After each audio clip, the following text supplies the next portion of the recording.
வணக்கம். இது நம்ம ஊரு குலதெய்வம் யூடியூப் சேனல்.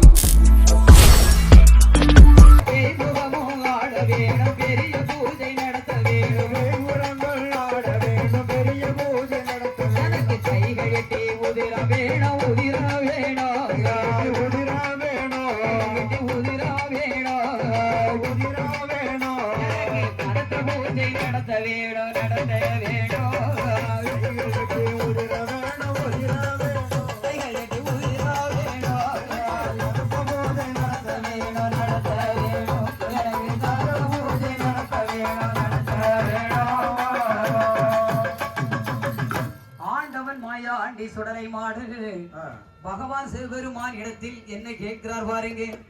இந்த ஆடு கோழி பலிகள் எல்லாம் எனக்கு தரக்கூடிய வேளையில் எனக்கு இன்னும் என்ன வேண்டும் தெரியுமா? என்ன வேணும்? மகுடங்கள் தட்ட வேண்டும், மதிய பூஜை நடத்த வேண்டும், சரி, தேய்முகம் ஆட வேண்டும், பெரிய பூஜை நடத்த வேண்டும், கைகள் வெட்டி உதிரம் தர வேண்டும், அப்பொழுது கனத்த பூஜையும் நடக்க வேண்டும். ஓஹோ, ஆமா. கனத்த பூஜைனா என்ன தெரியுமா? அதாவது அந்த வெள்ளிக்கிழமைன்னு சொல்லுவாங்க இல்ல, கடைசி வெள்ளிக்கிழமை. அந்த கடைசி வெள்ளிக்கிழமையில் அர்த்த ராத்திரி வேளையில் 12 மணி அளவில் காற்றடித்தால் இலையை செய்யாது கடிய சாம வேளையில் ஒன்று நின்று ஊரடங்கும் ஒரு சாம வேளையிலே அந்த 12 மணி அளவில் அங்கே கனத்த பூஜையானது நடக்கும் பாருங்க. அந்த 7 அடுக்கு தீபத்தை எடுத்து பரிமாறுவாங்க. அதுதான் கனத்த பூஜை. அந்த கனத்த பூஜையானது கேட்கிறார் நம்ம ஆண்டி மாயாண்டி சுடலை மாடன். அப்படி கேட்கக்கூடிய வேளையிலே பார்த்தார் பகவான் சிவபெருமான். இவன் கேட்கின்றவர்கள் எல்லாம் எப்படியாவது கொடுத்து இவனை பூலோகத்திற்கு அனுப்பிவிட வேண்டும் என்று பகவான் சிவபெருமான் நினைக்கிறார். அதற்கு ஆண்டி மாயாண்டி சுடலை மாடன் என்ன சொல்லுகின்றார்? தந்தையே, எனக்கு இப்படி எல்லாம் எனக்கு மகுடங்கள் தட்டி மதிய பூஜை நடத்தி பேய்முகம் ஆடி பெரிய பூஜை நடத்தி கைகள் வெட்டி உதிரம் கொடுத்து அப்பொழுது கனத்த பூஜையும் நடக்க வேண்டும் என்று சொன்ன உடனே பார்த்தார் பகவான் சிவபெருமான். அவர் என்ன செய்கிறார் பாருங்க. ஒரு தெற்பையத்தான் ஒரு முடித்தார், ஒரு தெற்பையத்தான் ஒரு முடித்தார், குண்டத்திலே விட்டறிந்தார். ஒரு முடித்தார், ஒரு தெற்பையத்தான் ஒரு முடித்தார்,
சிவபெருமான் என்ன செய்கிறார் பாருங்க.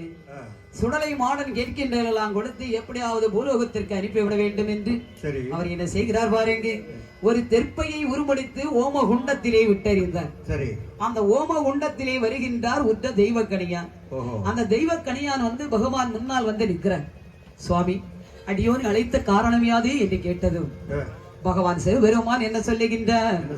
அப்பா தெய்வ கணியானே, என் மகன் சுடலை மாடனுக்கு இந்த கைலாச பர்வதத்திலே 1000 மண்டபத்தில் 32வது தூணி எட்டாத வீடம் போட்டி ஏணி வைத்து கிளவம் சாத்தி பிச்சையிரு வாச்சுடன் மலர் மாலைகளால் அலங்கரித்து இளநீரும் தேங்காயும் ஏராளம் வைத்து பால் போல பொங்கலிட்டு பழக்கொலைகள் படைத்து 1 கோட்டை அரிசி பொங்கி ஒரே படப்பாக போட்டு முட்டையோடு முருங்கைக்காயும் பட்டை கோழி கறி சமைத்து ஆடு கோழி பலிகள் எல்லாம் கொடுத்து வில்லோடு முரசோடும் ஊட்டு போட்டு குடை கொடுக்கிறேன். நீ என்ன செய்ய வேண்டும் தெரியுமா? மகுடங்கள் தட்ட வேண்டும், மதிய பூஜை நடத்த வேண்டும், பேய்முகம் ஆட வேண்டும், பெரிய பூஜை நடத்த வேண்டும், கைகள் வெட்டி உதிரம் தர வேண்டும், அப்பொழுது கனத்த பூஜையும் நடக்க வேண்டும். கைகள் வெட்டி உதிரம்னா என்னன்னு தெரியுமா? அதாவது இந்த மகுடம் ஆடுவாங்க பாருங்க, கனியான். ஆமா. அந்த கனியான் ஆடக்கூடியவங்க விரதம் இருப்பாங்க. சரி. இந்த சுடலை கோயிலுக்கு மகுடக்காரங்களுக்கு நான் ஒரு 2-3 மாசத்துக்கு முன்னாடியே அட்வான்ஸ் கொடுத்துருவாங்க. ஓஹோ.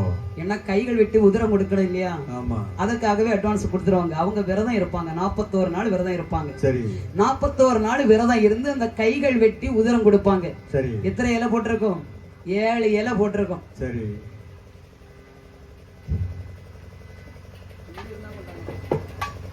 7 இலை போட்டிருக்கோம். அந்த 7 இலையிலையும் அந்த கைகளை வெட்டி அந்த ரத்தத்தை அப்படியே 7 இலையில விட்டு கொடுப்பாங்க. சரி.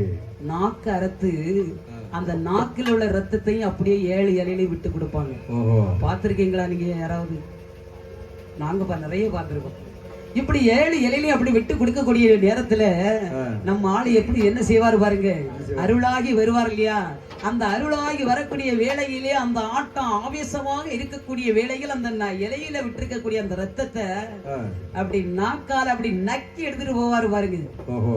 ஆமா, அந்த ரத்தத்தை அப்படியே குடித்து விட்டு ஆக்ரோஷமாக இந்த ஊர் மக்களை எல்லாம் பாதுகாத்து இருக்கக்கூடியவர் தான் நம்ம சுடலை மாடன். இந்த சுடலை மாடனுக்கு இந்த தெய்வ கனியான் வந்து கைகள் வெட்டி உதிரம் கொடுக்கின்றார். அப்பொழுது கனத்த பூஜையானது நடக்கிறது. கனத்த பூஜைன்னா அந்த 7 அடுக்கு தீபத்தை எடுத்து பரிமாறுவாங்க பாருங்க, தீபாராதனை காட்டுவாங்க இல்லையா. அந்த தீபாராதனை காட்டக்கூடிய வேளையில் அங்க என்ன நடக்கிறது பாருங்க. சிவமேலே சுடலையோமாய் சுடலையோமாய் பார்வதி மேல் பேசியோமாய்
பார்வதியும் என்ன செய்கிறார்கள் பாருங்க. சுடலை மாடனுக்கு அந்த கைலாச பர்வதத்தில் அழகாக கொடை விழாவானது அழகாக கொடுக்கக்கூடிய வேளையில் அந்த 12 மணி அளவில் அந்த தீபாராதனை காட்டுறாங்க இல்லையா. அந்த 7 அடுக்கு தீபத்தை எடுத்து தீபாராதனை காட்டக்கூடிய வேளையில் சுடலை மாடன் சிவபெருமான் மேலேயும் பேச்சி அம்மன் அன்னை பார்வதி மேலே அருளாகி ஆடுகின்றார்கள். தேவர்களும் முனிவர்களும் மலர் மாறி பொழிகின்றார்கள். மாதர்கள் எல்லாம் குறவையிட அந்த கைலாச பர்வதத்தில் சீரும் சிறப்புமாக குடை விழாவானது நடந்தேறுகிறது. அந்த குடை விழாவானது நடந்தேறக்கூடிய வேளையில் பார்த்தார் பகவான் சிவபெருமான். என்ன சொல்லுகிறார் பாருங்க. என்ன சொல்லுகிறார்? மகனே சுடலை மாடா, நீ கேட்டவை அத்தனையும் நான் கொடுத்து விட்டேன். இனி நீ பூர்வம் போக தடையில்லையே என்று கேட்ட உடனே மறுபடியும் சுடலை மாடன் என்ன சொல்லுகின்றார்? தந்தையே, நான் பூலோகம் போக தடையில்லை, ஆனால் எனக்கு என்ன வேண்டும் தெரியுமா? என்ன வேணும்? இன்னும் என்னப்பா வேணும்? நீ கேட்டவையெல்லாம் நான் தந்தாச்சு, இன்னும் என்ன வேணும் என்று கேட்ட உடனே சுடலை மாடன் கேட்கிறார், தந்தையே, நான் பூலோகம் போக வேண்டுமானால் சாதாரணமாக ஒரு மானிட பிறவியாக போக முடியுமா? முடியாது. தெய்வமாகத்தான் போக முடியும். அந்த தெய்வமாக போக வேண்டுமானால் நல்லவர்கள் கெட்டவர்கள் என்று அறிய வேண்டும் அல்லவா என்று நினைத்து ஆண்டவன் மாயாண்டி சுடலை மாட பகவான் சிவபெருமான் இடத்தில் என்ன வரங்களை எல்லாம் வாங்கி வருகின்றார்.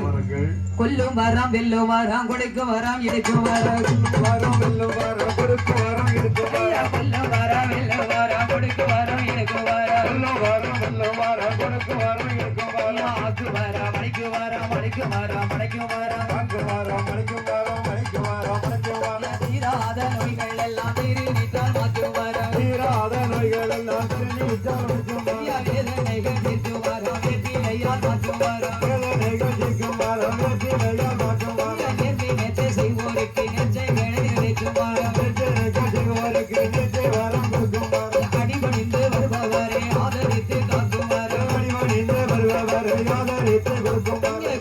இல்லாதவர்களுக்கு பிள்ளை வேலை கொடுக்குவார் மாறி ஓடியவர் மக்கள் பஞ்சம் தீர்க்கவர்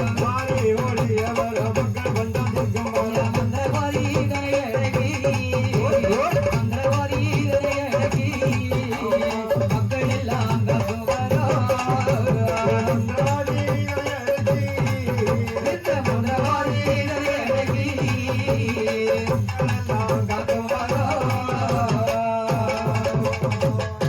இப்படி சுடலைமாட சுவாமியை எண்ணிருந்த தேவதைகள் 21 வாதைகளோடு வேறு ஒன்று.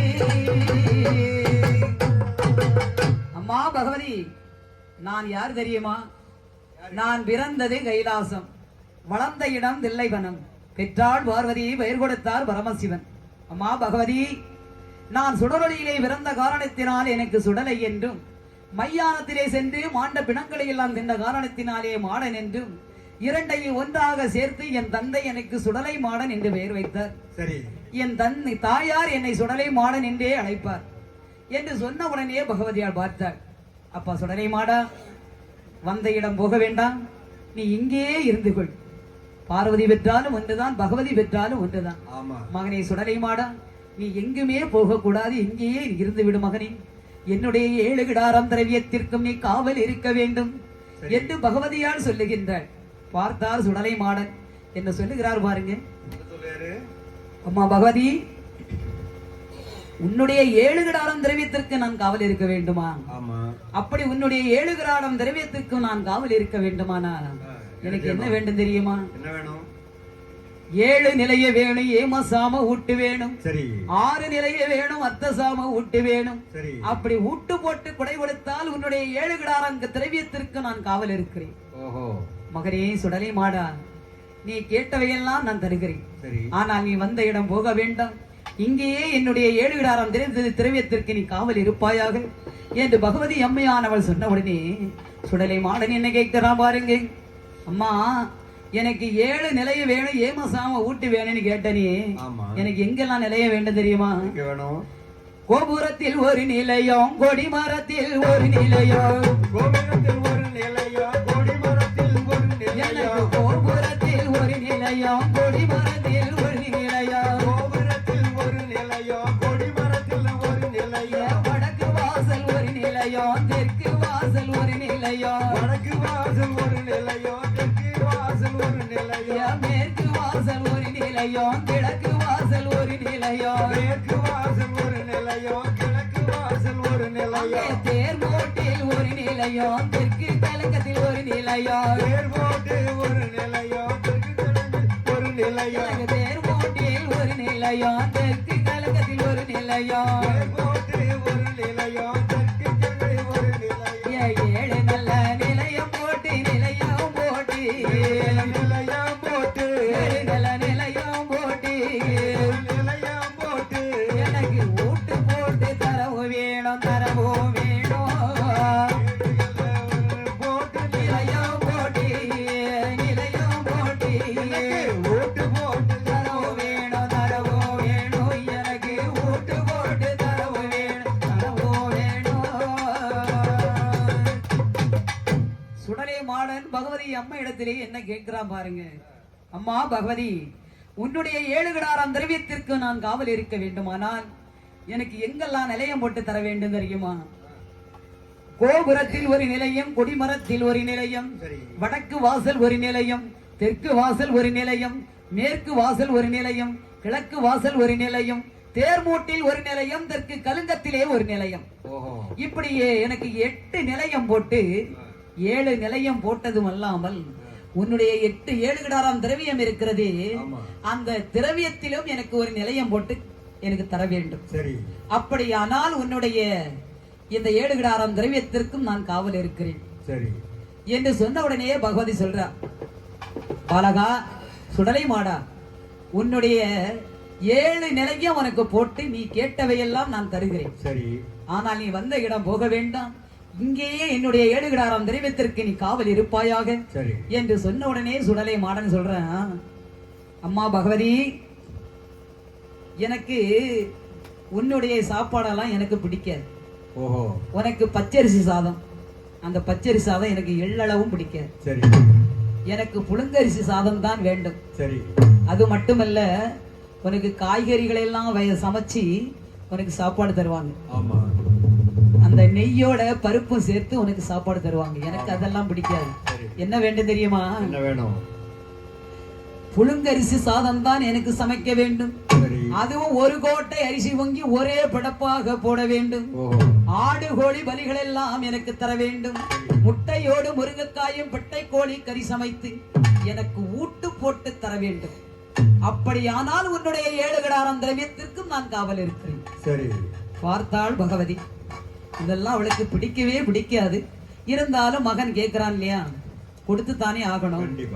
அப்பொழுதுதானே 7 கடாரம் திரவியத்திற்கும் காவல் இருப்பான் என்று நினைத்த அன்னை பகவதியானவள் அந்த சுடலை மாடன் கேட்கின்ற அந்த 7 நிலையம் போட்டு ஏமசாம ஓட்டு கொடுக்க வேண்டும் என்று ஆடு கோழி பலிகள் எல்லாம் கொடுத்து ஒரு கோட்டை அரிசி வாங்கி ஒரே படப்பாக போட்டு அந்த 7 கடாரம் திரவியத்திற்கும் அங்கு காவல் இருக்கின்றான் ஆண்டவன் மாயாண்டி சுடலை மாடன்.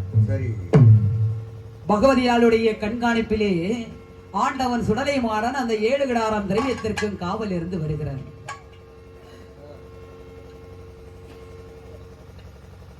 உங்களுக்கு இந்த வீடியோ பிடிச்சிருந்தா லைக் பண்ணுங்க, ஷேர் பண்ணுங்க, கமெண்ட் பண்ணுங்க, சப்ஸ்கிரைப் பண்ணுங்க. நன்றி.